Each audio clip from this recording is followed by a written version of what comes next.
Hello guys, ಹೇಗಿದ್ದೀರಾ ನೀವು ಚೆನ್ನಾಗಿದ್ದೀರಿ ಅಂತ ಭಾವಿಸ್ತಾ ನನ್ನ ಈ ಚಿಕ್ಕ ಮಿನಿ ಬ್ಲಾಗನ್ನು ನಿಮಗೆ ತೋರಿಸ್ತಾ ಇದ್ದೀನಿ. ಬನ್ನಿ ಹೋಗೋಣಂತೆ. ಇದು ಕಿತ್ತಳೆಕಾಯಿ. ಇದು ಆರಂಭದ ದಿನಗಳು ಆದ ಕಾರಣ ಇದು ಹಣ್ಣು ಆಗಕ್ಕೆ ಇನ್ನೂ ಸ್ವಲ್ಪ ಸಮಯ ಹಿಡಿಯುತ್ತದೆ.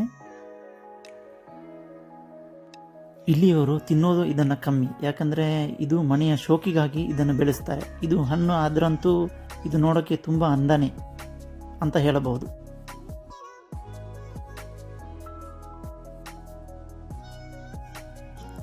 ಇದು ಪುಟ್ಟ ದಾಳಿಂಬೆ ಗಿಡ. ಇದರಲ್ಲಿ ದಾಳಿಂಬೆ ಆಗಿವೆ ನೋಡಿ. ಅಂದರೆ ಇದು ಸಣ್ಣ ಸೈಜು ದಾಳಿಂಬೆ, ನೋಡೋಕ್ಕೆ ಒಂದು ಸುಂದರವಾಗಿ ಕಾಣ್ತಾ ಇದೆ ನೋಡಿ. ಈ ಸೈಜಲ್ಲಿ ಇದೆ ಈ ದಾಳಿಂಬೆ. ಕಾಯಿ ಖರ್ಜೂರ. ಇದು ಹಣ್ಣಾಗಕ್ಕೆ 1.5 ತಿಂಗಳಿಂದ 2 ತಿಂಗಳು ಬೇಕು. ಇದು ನೋಡೋಕ್ಕೆ ಎಷ್ಟು ಸುಂದರವಾಗಿದೆ ನೋಡಿ. ನಾನು ಆವಾಗ ತೋರಿಸಿರುವ ದಾಳಿಂಬೆ ಅದು ಚಿಕ್ಕ ಸೈಜು, ಇವಾಗ ಇದು ದೊಡ್ಡ ಸೈಜು. ನೋಡಿ ಎಷ್ಟು ಚೆನ್ನಾಗಿದೆ ನೋಡಿ, ನೋಡೋಕ್ಕೆ ಸುಂದರವಾಗಿದೆ ಅಲ್ವಾ.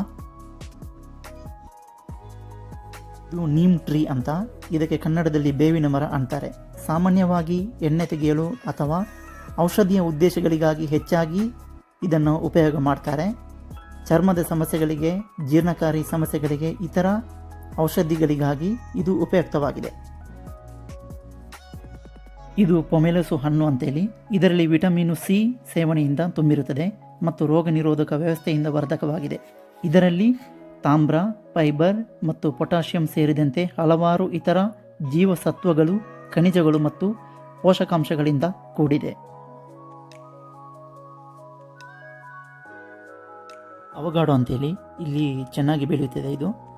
ಇದರಲ್ಲಿ ವೈವಿಧ್ಯಮಯ ಆರೋಗ್ಯಕರ ಆಹಾರದಲ್ಲಿ ಸೇರಿಸಿಕೊಳ್ತಾರೆ ಇದನ್ನು. ಇದು ಒಲಿವ್ ಮರ ಅಂತೇಳಿ. ಆರೋಗ್ಯಕರ ಪ್ರಯೋಜನಗಳನ್ನು ಇದು ಹೆಚ್ಚಾಗಿ ಒದಗಿಸುತ್ತದೆ. ವಿಶೇಷವಾಗಿ ಕೊಲೆಸ್ಟ್ರಾಲ್ ಮಟ್ಟಗಳು ಮತ್ತು ರಕ್ತದೊತ್ತಡವನ್ನು ಸುಧಾರಿಸುವ ಮೂಲಕ ಹೃದಯದ ಆರೋಗ್ಯವನ್ನು ಬೆಳೆಸುತ್ತದೆ. ಇಲ್ಲಿ ಹೆಚ್ಚಾಗಿ ಈ ಮರಗಳು ಕಾಣಸಿಗುತ್ತವೆ. ತುಂಬ ಚೆನ್ನಾಗಿದೆ ಅಲ್ವಾ ನೋಡೋಕ್ಕೆ.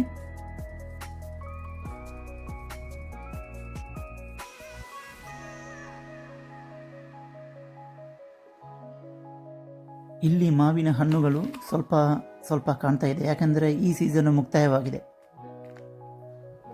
ಈ ಮಾವಿನ ಹಣ್ಣುಗಳು ದೊಡ್ಡ ಗಾತ್ರದಲ್ಲಿ ಇದ್ದಾವೆ ನೋಡಿ, ಎಷ್ಟು ಚೆನ್ನಾಗಿದೆ ಅಲ್ವಾ ನೋಡೋಕ್ಕೆ. ನನಗೊಂದು ಸಿಕ್ಕಿದ ಕಾರಣ ನಾನು ಹೇಳ್ತಾ ಇರೋದು ನೋಡಿ.